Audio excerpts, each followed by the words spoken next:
Hi అండి, welcome to my channel. Last వీడియోలో చూశారు కదండి, ఈ ఫ్లవర్స్కి లీవ్స్ కుట్టాను.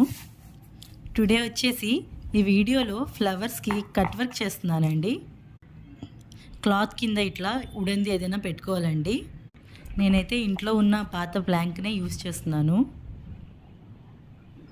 ఇది చూశారు కదండి, దీనిని సోల్డింగ్ టూల్ అంటారండి. కట్ వర్క్ చేయడానికి చాలా బాగా యూస్ అవుతుందండి ఈ టూల్. మనం వర్క్ స్టార్ట్ చేయడానికి ముందు ఒక 5 మినిట్స్ 2 మినిట్స్ అట్లా దీన్ని ఆన్ చేసుకుని పెట్టుకోవాలండి. ఇది బాగా హీట్ అయితేనే క్లాత్ని ఈజీగా కట్ చేయటం కుదురుతుందండి. చూసారు కదండి ఎంత సింపుల్గా కట్ చేస్తున్నానో.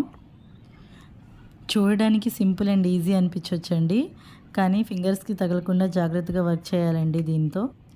ఇంతే అండి, 1 బై 1 పెటల్స్ని కట్ చేసుకుంటూ పోతే ఫ్లవర్ మీద కట్ వర్క్ అనేది రెడీ అయిపోతుందండి.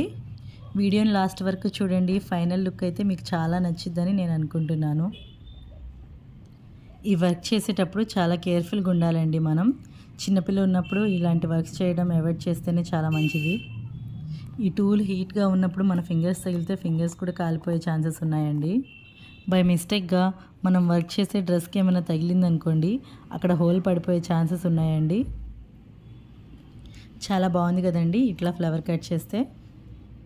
మధ్యలో ఉన్న క్లాత్ని తీసేసాక ఇలాగ ఎడ్జెస్ ఏమైనా ఉంటే దాన్ని ట్రిమ్ చేసుకోవాలండి మెషిన్తో.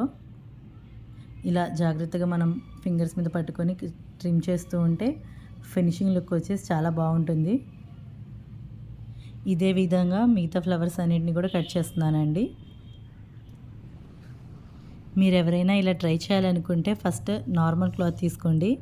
దాని మీద ఫస్ట్ ప్రాక్టీస్ చేస్తే మీకు బాగా ప్రాక్టీస్ అనేది అయ్యిద్ది. అప్పుడు మనం ఈజీగా మన మంచి డ్రెస్సెస్ మీద వర్క్ చేసుకోవచ్చు. చూసారు కదండి, ఇలాగే మొత్తం ఫ్లవర్స్కి కట్ వర్క్ అయితే ఫినిష్ చేసేసాను. మీకు కూడా ఈ వీడియో నచ్చినట్లయితే లైక్ చేయండి, షేర్ చేయండి, కామెంట్ చేయండి. మా ఛానల్ని సబ్స్క్రైబ్ చేయడం మాత్రం మర్చిపోవద్దు. ఈ ఫ్లవర్స్ కింద ఇట్లా ఒక క్లాత్ని అటాచ్ చేస్తున్నానండి. నెక్స్ట్ ఈ 2 క్లాత్ని కలిపి స్టిచ్ చేయాలండి. స్టిచ్చింగ్ అయిపోయాక లుక్ ఎట్లా ఉంటుందో నెక్స్ట్ పార్ట్లో చూపిస్తానండి. Thank you.